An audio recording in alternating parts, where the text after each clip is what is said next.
Heather McGhee's quest to end the zero-sum view on race in the U.S.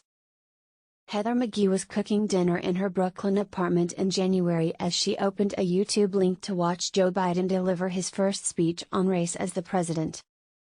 "We've bought the view that America is a zero-sum game in many cases. If you succeed, I fail," Biden said. McGhee's first book, The Sum of Us, was about to hit shelves in February, and she'd shared copies of it with some Biden advisors. The book argues that Americans have been fed a zero-sum story that says progress for people of color will take away what white Americans already have.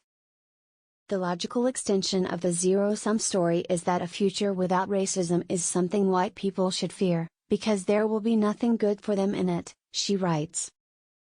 McGhee uses the book to explain that racism actually costs all Americans, by allowing wealthy conservatives to take away resources from all of us. McGhee had worried that The Sum of Us, coming after the death of George Floyd and the country's reckoning with race, was being published too late. But as Biden spoke, she realized it might be coming at exactly the right time.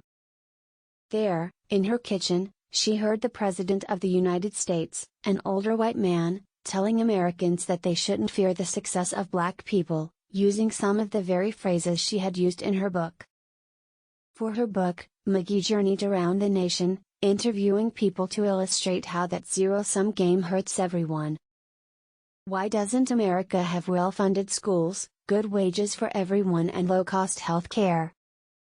From the bedroom of the apartment she shares with her husband, a documentary filmmaker, and their 3-year-old son, McGhee says she didn't always dwell on race.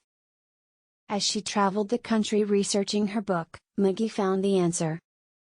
People in power turned white, Black and brown people against one another, telling them that one group's success would come at the expense of another.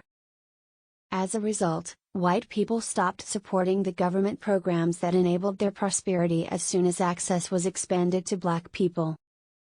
A 2017 union drive at a Nissan plant in Mississippi was gaining steam until many of the white workers pulled their support, more comfortable with seeing themselves allied with white management than with Black co-workers.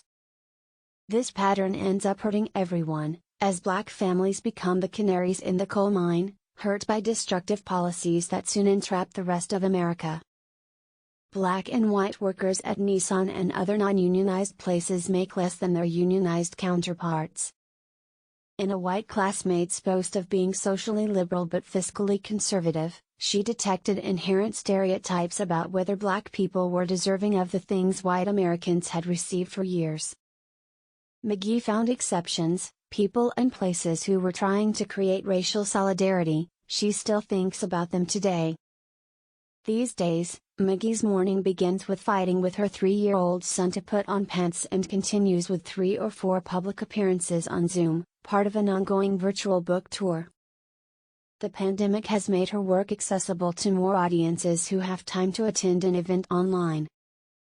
So far, reception has been positive, she says, perhaps because the type of person who will attend a Zoom book event on racism is the type of person who wants to do something about it. She's already signed on to write another book focusing on solutions with her mother, Gail Christopher, who works to help people foster cross-racial relationships.